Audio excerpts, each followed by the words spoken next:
Have you ever felt stuck in a cycle, working hard but going nowhere, living paycheck to paycheck, drowning in debt, watching time slip by while your dreams gather dust? That was the reality for someone I deeply respect, a self-made millionaire who once struggled just like many of us until he realized that building wealth isn't always about what you do.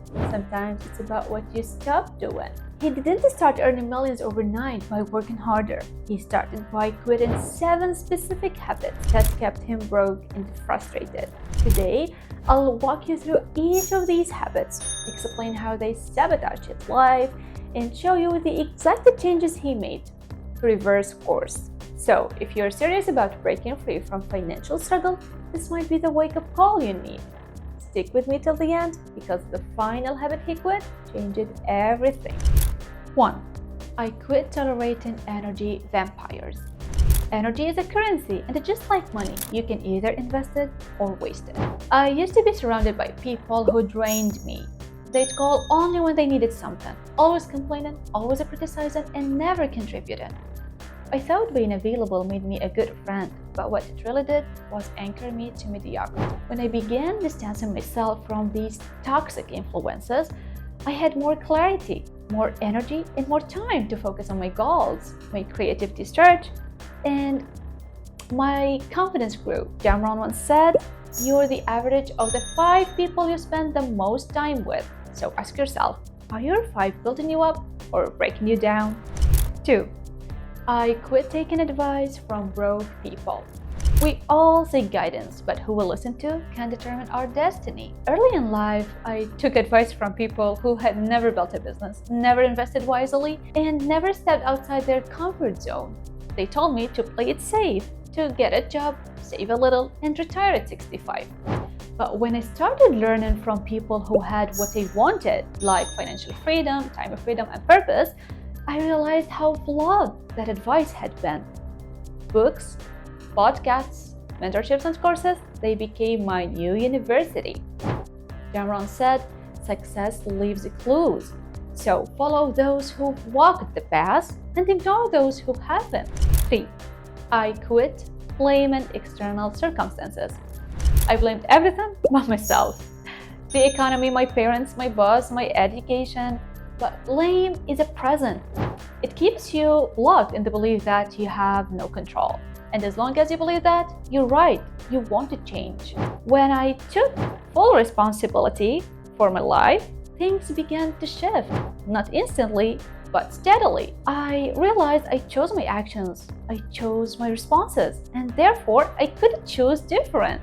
It's uncomfortable, but it's powerful. Because once you believe that your future is yours to shape, your motivation ignites. 4. I quit saying yes to everything. I was addicted to being like it. I said yes to every request, every event, every favor, and every shining opportunity that came my way. But that scattered my focus. I was busy, but not productive. Active, but not advancing. Learning to say no felt selfish at first, but in truth, it was the most generous thing I could do for myself and for others. It allowed me to direct my energy toward the few things that truly mattered. Focus is a freedom. Don't dilute your life with obligations that don't align with your purpose. 5. I quit screen addiction. I used to scroll endlessly, hours lost every day. I told myself it was relaxing, but it was actually avoidance. I was avoiding discomfort, avoiding responsibility, and avoiding growth. So I set limits. I removed the apps. I scheduled focused work blocks. I replaced scrolling with learning, creating, and connecting. What changed? I launched a business. I read more than 100 books. I built an audience, and I earned my first 6 figures. Your time is the most precious resource. Don't trade it for likes and laughs. 6. I quit reading without applying. I used to binge self-help books. I had shelves full of advice, but my life didn't reflect it.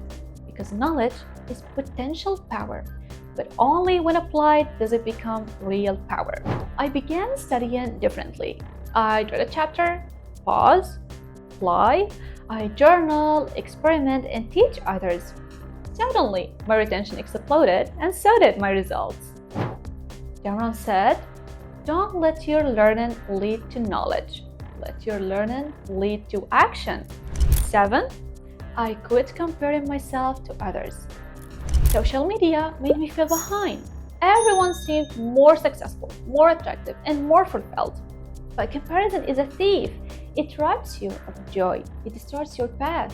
So I stopped scrolling other people's highlights and started measuring my own progress. Every day I ask, am I better than yesterday? Am I more aligned with who I want to be? Actually, this mindset freed me. I became my own competition. And that's when I started winning. Which habit do you relate to the most? Drop it in the comments. I read everyone. And who knows, your insight might help someone else break free too. Breaking free from being broke didn't start with earning more. It started with becoming more focused, more responsible, and more intentional. I quit these 7 habits, and in doing so, I reclaimed my power. I created space for wealth, for impact, and for freedom.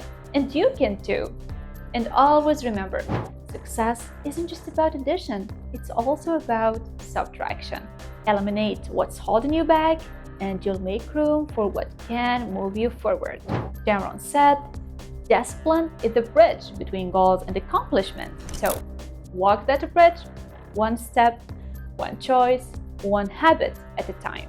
If this video lit a fire inside you, hit the subscribe button. I've got more common videos that will challenge, inspire, and equip you to transform your life. And drop a comment, what's one habit you're going to quit this week? Your story might be the spark someone else needs.